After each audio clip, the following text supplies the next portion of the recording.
So I live in London. I've been down here for about 5 years. I had a big stint in Stockholm before that, but fundamentally my career brought me to London in the end. But yeah, as I said, my Isle of Man roots are always strong, and I still have family back there and friends and godchildren and things like that. So I try and come back as often as I can. And before we talk about your wild and wonderful adventures, just tell us a little bit about what your day job is then. What do you do over there? Because that in itself is quite exciting.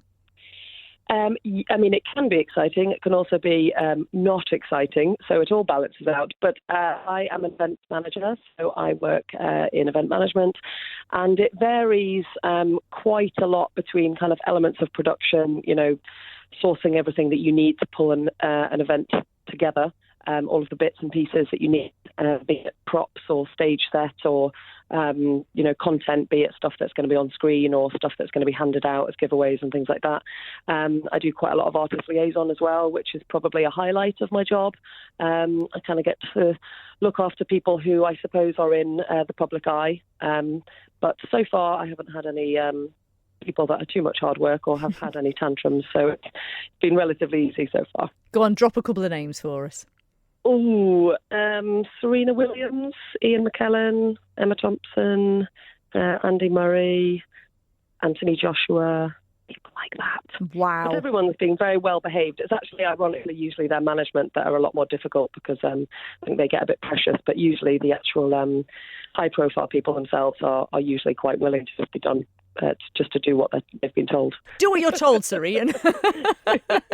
Well, that's the sort of exciting nature of what you do by day. But recently, well, in fact, for a little while now, you've been involved in some very interesting organisations that take you very far away from glitz and glamour. And actually, earlier this year, obviously, I follow you on Instagram and on social media, and I've been very conscious of, in particular, a trip you made recently to Uganda. So tell us a little bit about how you ended up in Uganda. So I have been playing netball all my life. It's pretty much the only form of exercise I do. And, I'm a goal shooter, so I only really move when I have to. But it's always been, my favourite sport. And a couple of years ago, I ended up going to Mozambique on the east coast of Africa just for a jolly with some girlfriends and kind of fell in love with that kind of culture. And then an opportunity arose to kind of merge those two loves together. So a charity called the Netball Development Trust, who predominantly work in Central and Eastern Africa, but have also in the past worked in Pakistan and India and countries like that.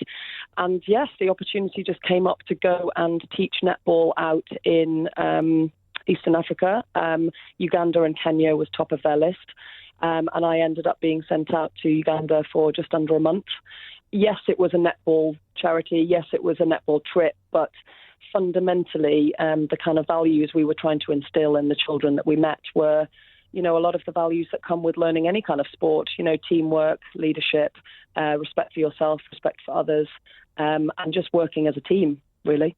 And all of those important things that go with, like you say, because, as you said, it's not just about netball. It is about much more than that. So you went out there obviously not necessarily knowing exactly what you were going to experience and what you were going to see. Just tell us a little bit about what it was like when you first got there. So there was 12 of us, 12 volunteers, and we arrived into Entebbe International Airport at about 3 o'clock in the morning. Half of the group were going to pop over the border to Kenya for the first week, and half of us were staying in Uganda. We then packed into a matatu, which is an extremely small minibus, and drove for about 8 hours west to a very green and beautiful small town called Fort Portal, where we spent the first week.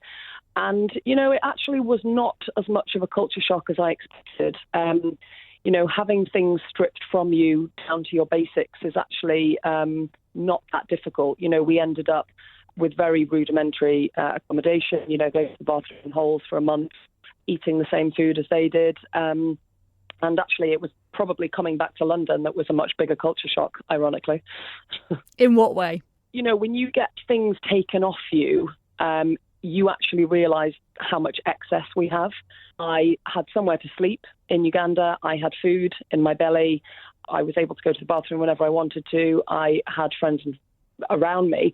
And coming back to London, very difficult to explain, but you end up with resenting, a feeling of resentment to all of the excess that you have, because you realise that people are living much simpler lives in different parts of the world. And this interesting definition, I think, from the West especially, is that, richness equals happiness and poorness equals sadness. And most of the people that we came across out there were, I think, happier than many of us are. We spend a lot of time thinking, I haven't got the latest phone, or I really want that new pair of trainers. And the people that we came across have none of that. They celebrate every single day because they know they're living on a day-to-day basis when it comes to finances and health. And, there's so much life and music. And, I would probably say they are much richer than we are. So how did they react to you lot then when you turned up? So the charity that I was with, the Netball Development Trust, have been out to Uganda, I think, 8 or 9 times before. So, they knew that we were coming. They were extremely welcoming. I think, as I've touched on before, the fact that we were living as near as damn on the same level as they were for the time that we were out there, I think was probably a reason why we were given a certain level of respect. I think if we had been going into villages and teaching and then, pulling back out to the Hilton, I think it would have been inappropriate, to be honest. I think probably would have made us feel quite uncomfortable as well. So, we arrived, we got stuck in, didn't wear makeup for a month, tied my hair and a ball on the top of my head, and just kind of cracked on. And I think that was a really valuable approach. I think that was why they were really happy with us when we got there. And there is that notion, isn't there, that sort of going around at the minute, that there are some people from this side of the world who maybe just go out to places like Uganda or Pakistan or Kenya or whatever and sort of almost do it in a maybe slightly shallow way and a maybe slight sort of temporary relief way, whereas actually what is happening with the Netball Development Trust is it's something that is actually creating a real sort of legacy of support and assistance, isn't it? Just tell us in what ways it's doing that. Yeah, I mean, I think, one of my quite valid concerns before I went out was that I'm very conscious I didn't want to be yet another white Westerner going out, taking some photographs with children in Africa and then coming back and saying, yes, I've done my bit. I think what reassured me that wouldn't be the case was the fact that NDT is very big on legacy. And I don't know if any of the listeners remember, but there was an Oxfam advertisement, maybe 90s or 80s even, which had this analogy of, give a man a fish, he can feed himself for the day. Give a man a net and he can feed his family for a lifetime. MDT took out hundreds of pieces of equipment, left all of that behind with the children and the schools. So they obviously have all the equipment that they need. But also we had a level of train the trainer as well. So not only were we teaching the children netball, we were teaching the coaches netball and the teachers. So everything is kind of set up. And I think, people are proud and they like to be able to be self-sufficient. I'm very satisfied to say that we've given you all the stuff, we've taught you what you need to do, and now we're going to leave and you guys can carry this on without us. I think it's actually quite satisfying that we don't need to go back and keep holding their hands, because now they've got everything they need to keep going with the framework that we've set up. And what sort of difference did you see that them playing netball was actually really making to them?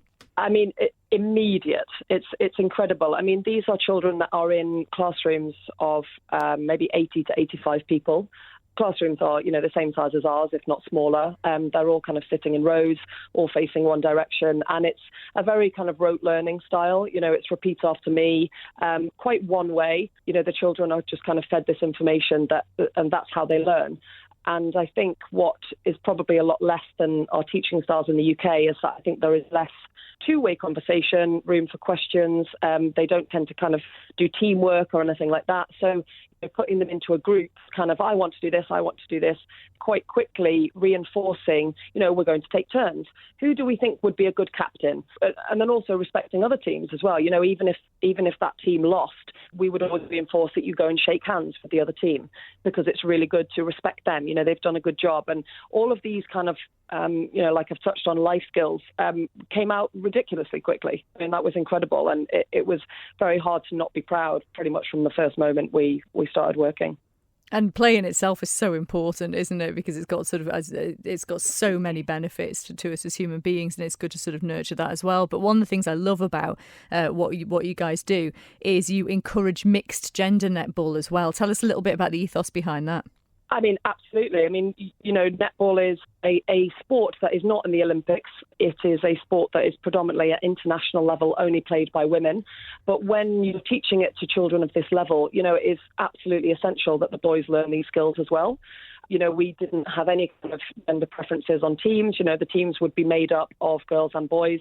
And, that was very new as well. When we started a session, we would say, OK, everybody get in a big circle. And we want to have girl, boy, girl, boy. And, automatically all the boys would huddle together and all the girls would huddle together, and they, weren't 100% comfortable holding hands with each other and things like that. But that began to clear because, they realised that they just need to have the same level of respect for each other. Teams were made up of boys and girls. And, if we had a female who was a great goal attack, you would find that the centre, who was a boy, would always pass to her. After a few days, he would be like, I know that she's a good netball player. She's somebody who is going to get this goal, as opposed to, I'm not sure if I'm going to pass it to her because she's a girl and, I might just pass it to my boyfriend. It was essential to have everybody involved. We didn't want to isolate anybody. And that's got to be really important, especially in cultures like that, and in especially some of those smaller villages where there are issues with gender inequality, aren't there? And there are still difficulties between men and women that are quite profound in some ways. And so actually teaching them as youngsters to sort of have that sort of equality, that's got to be giving them really good sort of standing, really, for as they get older. Yeah, I mean, there are definitely signs of inequality with men and women. A lot of when we were having kind of sexual education classes with the children and, asking them, we would just start a session with what's the difference between a man and a woman, and the children would say, well, men are strong, and then we might say, well, do you not think girls are strong? And they'd say, no. I mean, it's a huge job, of course, to kind of redirect any kind of belief on things like that. But when we were talking to the girls about menstruation, for example, we would have the boys there as well, because girls that would say, sometimes I get teased when I'm, if I have a stain on my dress, the boys will tease me. I think that's because they just don't understand what it's about. The children have a very good scientific understanding of what happens, but nobody has ever spoken to them about, how do you feel? Are you worried? Are you embarrassed? Do you feel unwell? There's that kind of conversation has never been opened. And the more that the boys are around those conversations, I think the more that they will just realise that it's not a big deal. Half of the people on the planet have this issue. It's nothing to tease people about. And it also gives the girls, I think, a lot more confidence to realise that it's not something that they have to hide away from or be ashamed about. It just reminds us how lucky we are over on this side of the world, because I'm guessing they don't have access to sanitary products either, and so they just sort of have to deal with whatever's available. Yeah, I mean, some of the girls were using reusable sanitary towels that had come from other donations. Part of the problem with the ones that they had was that, they were in that kind of aeroplane shape, like a lot of the sanitary towels are that are with wings. And if they are going to be washing them and hanging them up in the sun to dry, there is a taboo around hanging up something that is very obviously a sanitary towel. So, it would make the fathers a bit uncomfortable, or the sons a bit uncomfortable, or, people walking past the house would think, oh my gosh, this is so embarrassing. So, they're forced to dry them inside, which means then, the sanitary towels aren't really drying properly. They're then using them again, not fully dry. This is obviously leading to, an increase in bacterial infections and things like that. So one of the girls that we had with us was a girl called Tora, who is a big part of a charity in Leeds called Freedom for Girls. She does a phenomenal job already supplying reusable sanitary towels to some schools in Kenya. And the best part about her version of this reusable sanitary towel is that the insert is actually just square. So it means that the children can wash them, they can hang them up on the washing line outside, they just look like handkerchiefs. There's no kind of course, we should be trying to encourage people to be fine with all of them. But for now, that would be a much more successful way of these children using them. So that's something that we're really going to try and champion and send more out of. Now, I'm intrigued by a number of the things you're involved with, and we're not going to have a huge amount of time to talk about all of them, but I know you're also involved in the Cottle Trust, which is to do with food banks. You've got the Helen Bamber Foundation that you're also supporting, and they're a human rights charity. What is it that drives you, Anna Cottle, to want to get involved in these things? Oh, boredom. I've no idea. No, I'm kidding. I mean, I'm a very privileged human being in comparison to a lot of people on the planet. I've had lots of opportunities in life, and I feel quite strongly about this concept of period poverty. I always have done. I think the idea that 50% of the planet are going to be slightly on the back foot simply because of their gender is absolutely ludicrous. And it kind of started off with a friend casually saying over lunch, "Oh, did you know it was National Menstruation Day or something in a few weeks' time?" And bizarrely, for some reason, I thought in my head, I'm going to see how many sanitary towels and tampons I can collect between now and then for somebody, whoever needs it. I collected donations from friends and family that I hounded beyond belief, and they donated to me enough sanitary towels and tampons to kit out one woman for 16 years. Wow. In about 2.5 weeks. Absolutely phenomenal. So I ended up giving most of it to the Hackney Food Bank, which is the closest food bank to where I live in London, because I don't think there is enough thought around the fact that if people are forced to go to a food bank, then they, of course, will not be able to afford any kind of sanitary ware. If you are so poor you can't afford food for your belly, then, of course, you're not going to be able to afford sanitary items as well. So I think something that's kind of come to my head recently is that, people who are getting any kind of benefit for having children, so child benefits, they are going to be receiving the same amount for whether they have a boy or a girl. So if you have, a teenage son who is 14, you might get given, I have no idea of this, but you might get given 50 quid. If you have a 14-year-old daughter, you're going to get given 50 quid as well. Now, the daughter will be costing more because she needs to have this monthly support of sanitary towels or tampons. And, the people that go to the food bank do need support in this area as well. So I gave a big chunk of it to the Hackney Food Bank, and they will give them out with their food parcels, which is fantastic.